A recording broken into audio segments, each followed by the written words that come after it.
56ാമത് അന്താരാഷ്ട്ര ചലച്ചിത്രമേളയ്ക്ക് ഗോവയിലെ പനാജിയിൽ തിരിതെളിഞ്ഞു. ആസിഫ് അലി പ്രധാന കഥാപാത്രത്തെ അവതരിപ്പിച്ച സർക്കിട്ട്, ജിതിൻലാൽ സംവിധാനം ചെയ്ത ARM എന്നിവ ഇന്ത്യൻ പനോരമയിൽ പ്രദർശിപ്പിക്കുന്നു. മൂന്നാം ദിവസമായി ഇന്ന് ലോക സിനിമാ വിഭാഗത്തിലടക്കം മികച്ച സിനിമകൾ പ്രദർശനത്തിന് വരും.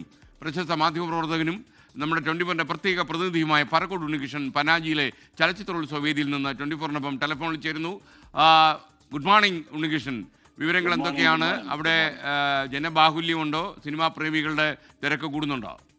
നമ്മൾ ഈ ഗോവയിൽ നടക്കുന്ന അന്താരാഷ്ട്ര ചലച്ചിത്രോത്സവം തിരുവനന്തപുരത്തെ IFFKയുമായിട്ട് താരതമ്യം ചെയ്താൽ ആൾക്കൂട്ടം അല്ലെങ്കിൽ ആളിന്റെ ഒരു ബഹളം ഇവിടെ ഉണ്ടാകാറില്ല. അതിന്റെ പ്രധാന കാരണം ഈ ഡെലിഗേറ്റുകളുടെ എണ്ണം വളരെ പരിമിതപ്പെടുത്തിയിട്ടുണ്ടാകും. അതുപോലെ തന്നെ ഈ ചലച്ചിത്ര രംഗവുമായി ബന്ധപ്പെട്ട വളരെ ഗൗരവമായി സിനിമയെ കാണുന്ന ആളുകൾ മാത്രമാണ് ഈ സിനിമ കാണാൻ ഇവിടെ എത്തുന്നത്. ഈ വേദികളെല്ലാം ക്രമീകരിച്ചിരിക്കുന്നതും അപ്രകാരമാണ്. ഇവിടെ പുറവാരം എന്ന് പറയുന്ന സ്ഥലത്തും ഐനോക്സ് എന്ന് പറയുന്ന പനാജിയിലും പോണ്ട എന്ന് പറയുന്ന സ്ഥലത്തുമാണ് പ്രധാനമായിട്ട് വെന്യൂകളുള്ളത്. 18 വെന്യൂവിലാണ് ഈ സിനിമയുടെ പ്രദർശനങ്ങൾ നടക്കുന്നത്. അതിനെ വളരെ ശാസ്ത്രീയമായി ക്രമീകരിച്ചിരിക്കുന്നതുകൊണ്ട് ആൾ തിരക്ക് എന്നൊരു സംഭവം നമുക്കവിടെ ഫീൽ ചെയ്യുന്നില്ല എന്നുള്ളതാണ് ഒരു പ്രത്യേകത. ഈ ചലച്ചിത്രോത്സവത്തിന്റെ ഒരു പ്രത്യേകത 81 രാജ്യങ്ങളിൽ നിന്നുള്ള 240-ലധികം സിനിമകളാണ് വന്നിട്ടുള്ളത്. അതിൽ 13 ലോക പ്രീമിയറുകളും 5 അന്താരാഷ്ട്ര പ്രീമിയറും 44 ഏഷ്യൻ പ്രീമിയറും ഉൾപ്പെടുന്നുണ്ട്. കൺട്രി ഫോക്കസ് ജപ്പാനാണ്. അങ്ങനെ ഒരു പ്രത്യേകതയുണ്ട്. ചലച്ചിത്രങ്ങളുടെ നിലവാരത്തെക്കുറിച്ച് പറയുകയാണെങ്കിൽ വലിയ ഒരു പ്ലാറ്റ്ഫോമിൽ നടക്കുന്ന ചലച്ചിത്രോത്സവം ആയതുകൊണ്ട് തന്നെ ഒരുപാട് സാമ്പത്തിക ബഡ്ജറ്റുള്ള ഫെസ്റ്റിവൽ ആയതുകൊണ്ട് തന്നെ ലോകത്തെ പ്രധാനപ്പെട്ട രാജ്യങ്ങളിൽ നിന്നുള്ള പ്രധാനപ്പെട്ട ചിത്രങ്ങളൊക്കെ ഇവിടെ എത്തുന്നുണ്ട്. പക്ഷേ എല്ലാ ചലച്ചിത്രോത്സവത്തിനും ഗോവയിൽ പ്രത്യേകിച്ച് കേൾക്കാറുള്ള ഒരു പരാതി സിനിമയുടെ തെരഞ്ഞെടുപ്പിനകത്ത് ചില പ്രശ്നങ്ങളുണ്ട്. അതായത് മിക്ക രാജ്യങ്ങളിലെയും ഒന്നാം കിട ചിത്രങ്ങൾ എത്തുന്നില്ല എന്നൊരു പരാതി ഉണ്ട്. എന്നാലും ലോകത്തെ പ്രധാനപ്പെട്ട ചലച്ചിത്രോത്സവങ്ങളിൽ പങ്കെടുത്തിട്ടുള്ള അല്ലെങ്കിൽ അവാർഡ് നേടിയിട്ടുള്ള ചിത്രങ്ങൾ ഇവിടെ വരാറുണ്ട് എന്നുള്ളതാണ് ഒരു പ്രത്യേകത. ഓക്കെ ഉണ്ണികൃഷ്ണൻ, ഇന്ന് പ്രദർശിപ്പിക്കുന്ന ചിത്രങ്ങളെ കുറിച്ചുള്ള കാര്യം കൂടി പറഞ്ഞാൽ നന്നായി. ഇന്ന് പ്രധാനമായിട്ട് ചലച്ചിത്രോത്സവത്തിലെ ഇന്ന് 3ാം ദിവസമാണ്.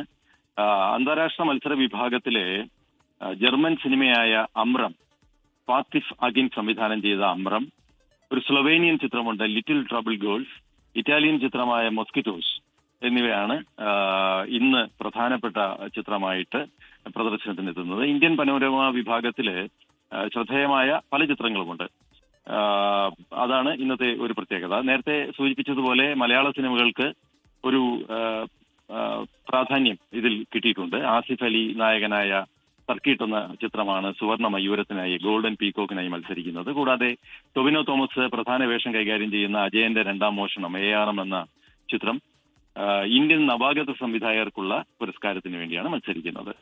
പിന്നെ നീരൽ എന്റെ നിഴൽ എന്ന ഒരു നിയോ നോയർ സൈക്കോളജിക്കൽ ത്രില്ലർ എന്നൊക്കെ നമ്മൾ പറയുന്ന ഒരു ചിത്രം മലയാളത്തിൽ നിന്നുണ്ട്. അങ്ങനെ മലയാളത്തിൽ നിന്നുള്ള കുറച്ച് ശ്രദ്ധേയമായ ചിത്രങ്ങൾക്ക് പ്രാധാന്യമുണ്ട്. എല്ലാ ഫെസ്റ്റിവലുകളിലും മലയാള ചിത്രത്തിന് പ്രത്യേക പ്രാധാന്യമുണ്ട്. അതോടൊപ്പം എടുത്തു പറയേണ്ട ഒരു കാര്യം, ഫെസ്റ്റിവൽ വെന്യൂവിൽ കാണുന്ന ഏതാണ്ട് 5-ൽ 3 ആളുകളും മലയാളികളാണ്.